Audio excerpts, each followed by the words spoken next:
deduction, our charitable contributions, and our QBI deduction to get our taxable income. So I'll come back to that in just a second. No? Yes, no. Let me, right here. Oh, sorry, I got a little front of that. So right here we have a 12A, our standard deduction or itemized. We put the amount there. And then Congress said, because of COVID, this is when it's COVID, that if you're married filing jointly in 2021, you can subtract $600 if you gave money to charities. You have to give cash, which means a check, credit card, or cash to a 501(c)(3). It can't be a GoFundMe. It can't be somebody panhandling up the street. And that's only if you don't itemize. And then you can take an additional amount there, and then you have the qualified business income deductions. We'll talk later. Those are deductions. So if this is our first case study, we'll come back to that. If our income was $95,000 and our standard deduction was $12,550, then our taxable income is $83,100. And then from that, we're going to calculate our tax. Okay, so that's why we need to know our standard deduction, because we need to know then what we calculate for our taxable income. So on the second page of the 1040, the first thing we do is we put our tax on line 16, because the last page of the last item on the first page is our taxable income. And we calculate that tax by either going to the tax table or the tax computation worksheet, which we'll get to in just a second. After we calculate our tax, we have our non-refundable credits, and then we have our additional taxes. Additional tax could be self-employment tax, penalty on early withdrawal from a retirement, premium tax credit. And then after that, we have our withholdings, line 25 is our withholdings, and then our refundable credits. That's monies that either are credited against our tax owed, or if we don't owe any tax at that point, the IRS writes you a check. That's refundable. And we'll get into more of those later. And once we offset all those things, we either have a balance due or a refund. So let's calculate now our tax. Okay. We have the tax table, the tax computation worksheet, and another place, as I mentioned earlier to Yang, the qualified dividend and capital gain worksheet, because that calculates the tax on qualified dividends and capital gains, and our Schedule D worksheet. So our tax table. Our tax table is in our appendix. Okay, so and how we work the tax table is we look at the first two columns. It says at least but less than. Okay, so we have to watch this when we do this, because if we look here, we have $30,000 to $30,050. The next row says $30,050 to $30,100. The next row says $30,100 to $30,150. You see, we see that $30,050 twice, $30,100. Okay, that's crucial because the second column says less than. So if we have somebody that their income, their taxable income was right at $30,050, we do not go to this first column because it has to be at least but less than. We would use the second column for the tax and see if they're single. The difference is $6. Okay, so we have to get the correct tax. Know that there's always a case study that's right on the right hand side here. Go down to the next line. Always go down to the next line. Okay, so that's the income, and then we have our filing statuses. Single, married filing jointly, married filing separately, and a household. Qualified widow is a married filing jointly. And so we go down from that column to figure out what our tax is. Okay, now if you look, let's look at the first line here. If you look, our single individual's tax is $34.04. Our married filing jointly tax is $32.05. Almost $200 less. Our married filing separately is the same as the single, and our head of household is $33.19, in between the single and the married filing jointly. So what this is is telling us is we get certain tax breaks. We pay less tax based upon our filing status. Married filing jointly pays a smaller tax than a single person for the same amount of income. So that's the advantage of being able to file married filing jointly. Now let's look at, and then here we have the tax rate. Let me show you. So here we have a single individual. Okay, our tax rates, here are the tax rates we have. 10%, 12, 22, 24, 32, 35, 37. Now it doesn't matter if you're married filing single, married filing jointly, head of household, the tax rates are the same. Where the difference is what dollar amounts equal that. For a single person, 0 to 9,950 puts you in the 10% bracket. For married filing jointly, it's 0 to 19,900, exactly double. So you can make almost 20,000 and you're the 10% tax bracket.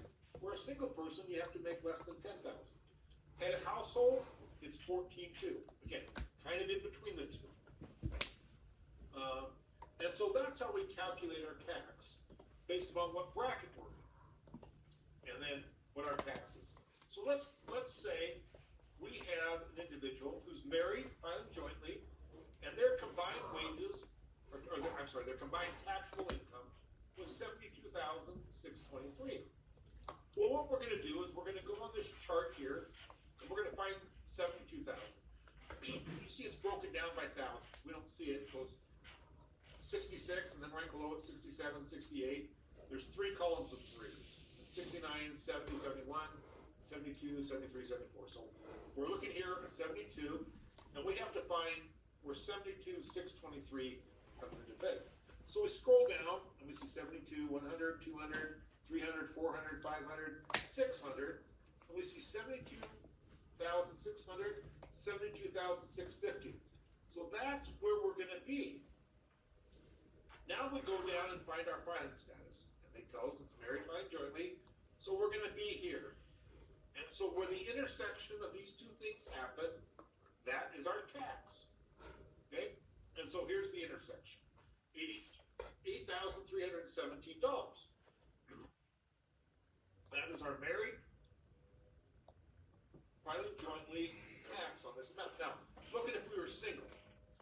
If we were single and made that same amount of money, our tax is $11,726. Over $3,000 more. Head of household, it's $10,200, about almost $2,000 more than married filing jointly. So that's where the difference it makes what your filing status is on your tax. Okay? So we first thing we do is we find the income where it falls between these two numbers, and then we go over and find the intersection with our column with our filing status. Okay? We're going to have these for our course.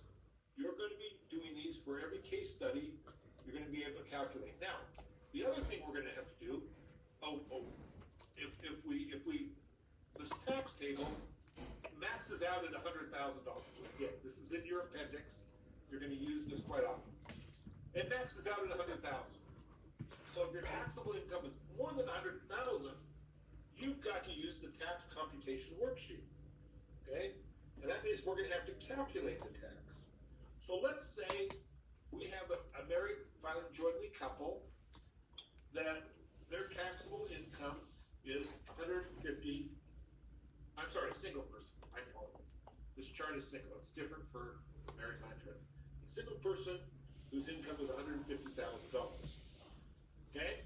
So what the instructions tell us is we put in their taxable income. It's line 15 of the 1040. That's the bottom of the first page. And we multiply it by 0.24%. Okay? That tells us where we fall in the income line.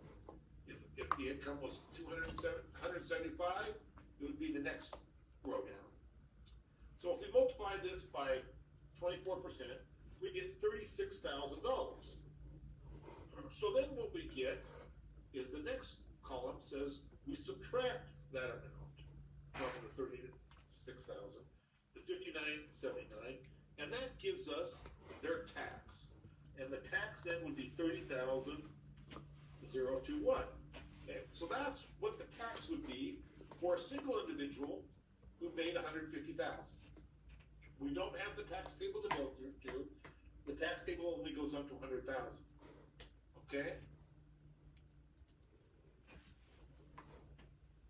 You see how we use the tax computation worksheet. In our case studies that we're going to have a work assignment after today, which we're going to go to right now, you're going to have to use both of these. You're going to use the tax table in one and the tax computation worksheet in the other. So, we've gone through the tax return, right? The heading, and we have income, we have adjustments, and deductions, we get our tax, then we add other taxes and our non-refundable credits, and we get our payments, okay? Real quick on our schedules. Schedule 1 is our income, additional income and adjustment statement. Schedule 2 is additional taxes. Schedule 3 is additional payments and credits. So if we look at them, where they fall in this 1040, we have our other income. This is where you would put your alimony if it was taxable to you. Your Schedule C business income.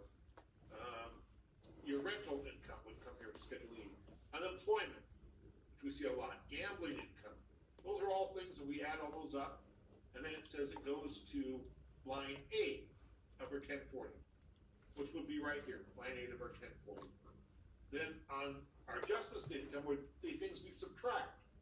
If you do a health savings account, not through your work, the amount you put in, you can subtract here. You can subtract alimony paid if it's prior to 2019.